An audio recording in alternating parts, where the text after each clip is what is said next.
The New York City Times calls Pete the Cat series an instant hit. These books have spent more than 200 weeks on the New York Times bestseller list, and now the sixth book in series is out. Welcome author and illustrator, Mr. James Dean. Good morning.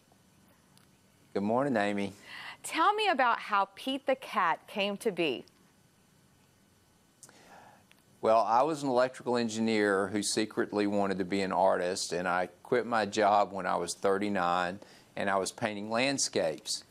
But I love cats, and I had this little kitten, a little black kitten that I'd gotten, and I drew this little 5-minute picture of Pete, and you know, I showed it to people, and before long, I was painting all these paintings for adults of my cat.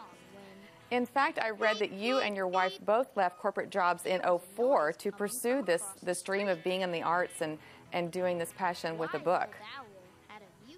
Yes, we got married in '04, and Kimberly and I, before we met each other, I quit my job in '97, and she quit her job in the governor's office in '98. So we were on parallel paths, and we just kind of crashed into each other. I love that. That's a great story. So back to Mr. Pete. Y'all are both cat lovers, and he cares a lot about his shoes and his groovy buttons. Now, why is that?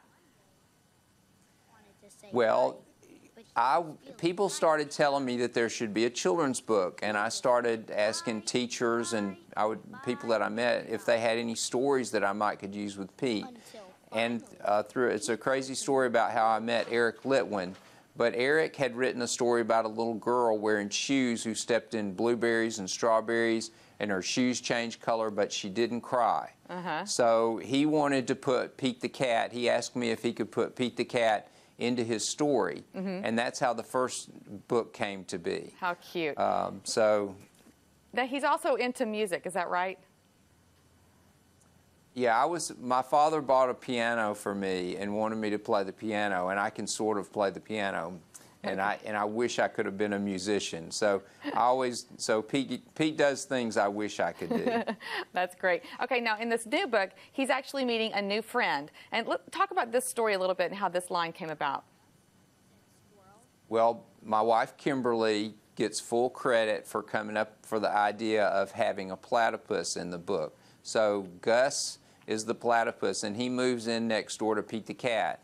And Pete the Cat says, you know, you look really different than me, but I think being different is very cool. So it's a book about diversity, and then they also start trying to figure out what can Gus the platypus do with Pete and his friends. So it's a book about figuring out what your talents and gifts are.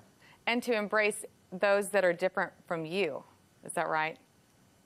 Yes. So it's awesome. Embracing different people, and it has a couple of messages in this book.